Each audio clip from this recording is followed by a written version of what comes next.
Rights commission of Pakistan کے مطابق پاکستان میں ہر 2 گھنٹے میں ایک عورت جنسی زیادتی کا نشانہ بنتی ہے.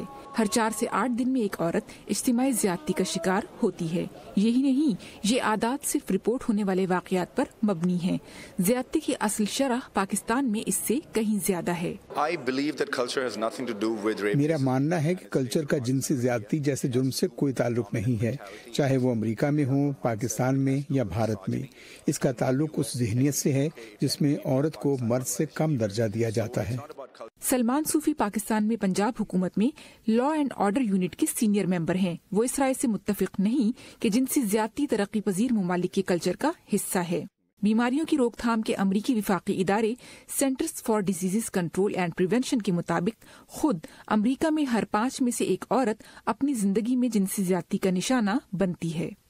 پوری دنیا میں ہر 3 میں سے ایک عورت جنسی زیادتی کا نشانہ بنتی ہے، جس کی مختلف وجوہات ہوتی ہیں، جیسا کہ معاشی حالات، معاشرے میں عورتوں کا معیار زندگی اور سوسائٹی کا کلچر. امریکہ میں تقریباً 65% ریپ کیسز پولیس میں رپورٹ نہیں کیے جاتے، پھر بھی یہ تعداد بھارت کے مقابلے میں کہیں کم ہے.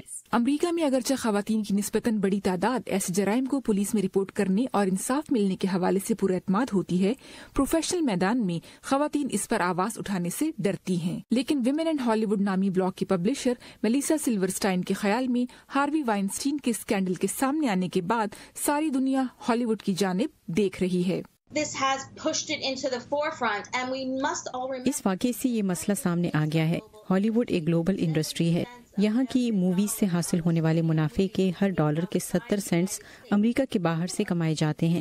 دنیا چاہتی ہے کہ ہالی ووڈ اس مسئلے پر اس کی رہنمائی کا کام کرے. ادھر پاکستان اور بھارت میں سخت سزاؤں کے باوجود جنسی زیادتی کی شرح میں کوئی کمی نہیں دیکھی جا رہی.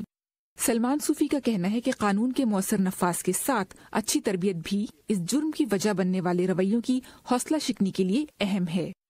ہم نے پنجاب کی ٹیکسٹ بکس میں ایک چیپٹر شامل کیا ہے جس میں بچوں کو جنسی تشدد کے بارے میں معلومات فراہم کی گئی ہیں کہ اس بارے میں ان کے کیا حقوق اور ذمہ داریاں ہیں. ہمارا مقصد ہے بچوں کو یہ بتانا کہ یہ جرم غیر اخلاقی، غیر انسانی اور غیر مذہبی ہے. بہت ضروری ہے کہ بچوں کو ابتدا سے ہی سکھایا جائے تاکہ وہ بڑے ہو کر ایک ذمہ دار شہری بنے اور خود کو عورتوں کا حکمران نہیں بلکہ ان کو اپنا ساتھی سمجھے.